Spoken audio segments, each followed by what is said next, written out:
the hell are we doing today? Wayne Gravatt with fishheadvideos.com. We're kind of on a run where we're doing some classical kind of patterns and some of ones that I've created. This one is a real classic. It's a fabulous fly, Prince Nymph. It's definitely one you should learn to tie. It's a good one.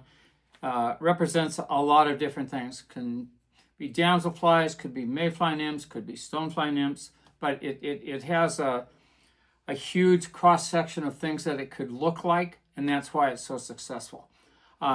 Mine is going to be a little bit different than the traditional one, and I'll explain that when we get to it. But before we get into this, let me just tell you that I'd really like you to hit that subscribe button. We're definitely picking up more subscriptions, and that's our goal. So thanks for that.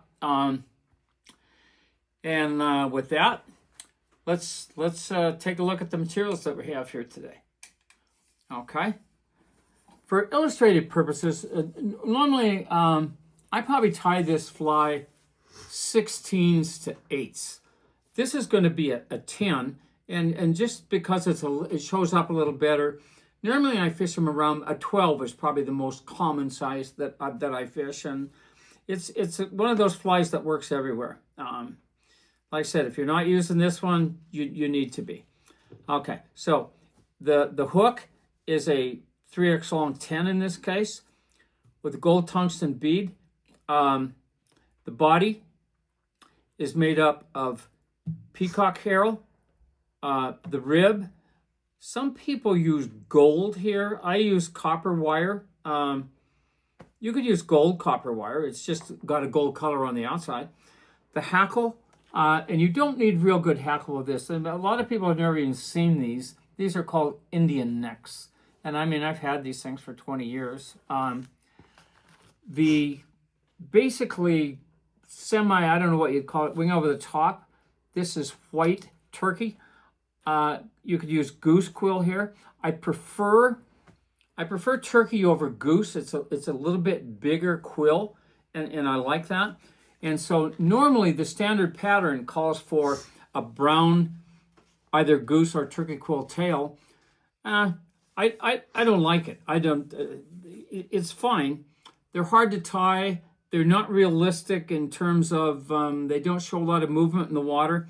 I'm using brown silly floss, and I really like how it looks, and I think you'll like it as well. So with that, let's get this fly rolling.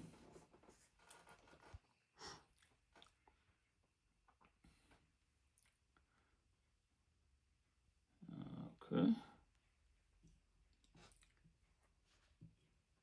And again, for illustrative purposes, this is big. I could have gone one size smaller on the bead, but I elected to go with this side here because I don't have tungsten in the next size. So, okay, as always, we're going to just lay down a nice thread base. Remember, you don't have to mummify it. We just want something so that things don't slide on top of the metal. As you can see the hook through where I've wrapped. Yeah, I'm not a big believer in going crazy with it. Okay, so now I'm just going to take two of these, and I mean, you can just see the movement that these things have, and they move well in the water. So I'm just going to set two of them side by side, just like that. Line up the tips. We can split them once we get them up here. Okay. And again, remember, you can always shorten them, but you can't lengthen them if you cut them too short. Okay. So let's just go just like that. Split them just a little bit with your fingers. As you can see how that sits in there really, really nice. No need to cut that off. We'll just incorporate all of that flex material into the body. All going to be covered up anyway. Get rid of that little tag. Okay. As you can see how much easier it is with that silly floss than it is fighting those, excuse me, those goose or turkey bites. Okay, so now I'm just going to put in this ribbing, and it's just copper wire in this case. So lift that up, see where you are in regards to that tail, just like that. Nice. Now, I've seen different varieties. people that have tied these, and some go with a real fat body, which I don't recommend. If you go with a fatter body, you kind of make the fly, in some sense, it doesn't represent as many insects as like we talked about. Not a lot of nymphs are fat. Okay, so we're just going to line up those tips of those harrow. I'm going to bring that back all the way just behind the bead, and I'm just going to back wrap that. Again, lift it up, see where you are. Just like that. Good. Okay. Okay, so I'm going to get this harrow, gather it all up, wrap it real tight, kind of touching wraps, just like that. Good. Bring the thread over the top 3 or 4 times just to secure it. Keep hold of it at all times. Get rid of that harrow. Okay. So now, you could counter wrap this. I'm not a big counter wrap guy. I think that's way overrated. I don't have issues with flies coming apart.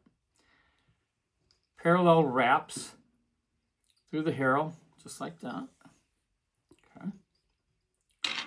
Okay. And I'm not a whirlybird guy. The copper is a little too heavy. It takes too long to break it off. I just cut it off, but don't use the tips. Okay. So next is the hackle. Okay, I just peeling off that bottom part. I just want the brown. Okay, just like that. Leave a tag of about 1/8 of an inch. Set that right at the end of that of your copper wraps and peacock. Make sure you got that side. And this one you tie in wet style. So that means shiny side up, because you want it to lay back over the hook. Okay. Try to get my hands out of the road. So I'm just going to grab that. And you don't need to use really good hackle on this fly. Definitely not. No need. And I can remember these necks like these. I used to buy these for $4. Okay, about 3 wraps. Lock that in. That looks good. Just set it over the top a few times to secure it. Okay. Get rid of that tip. Okay. So now I'm going to take a couple of these turkey biots.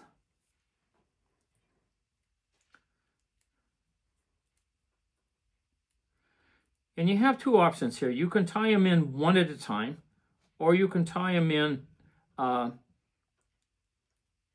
at a time. I'm not a 2 at a time guy. So I'm just going to set that right on top. The length should be slightly longer than the end of the body. Not the tail, but the end of the body. So at the end of the harrow. Helps if you actually hold on to it though. Okay.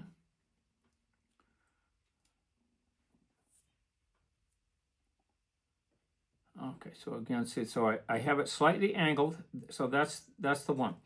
So I'm just going to hold it and the hook shank. So I just got my thumb on top of it, just like that.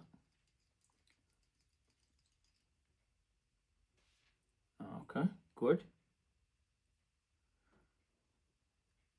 And now the next one. And if you look at these quills, you want the shinier side sticking up with it as well. Okay, so now I'm just going to cross that, try to line them up. Looks pretty good right there.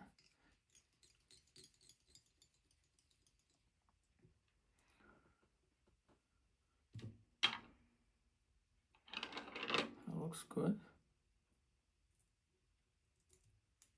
Okay, now you're just going to finish off that head.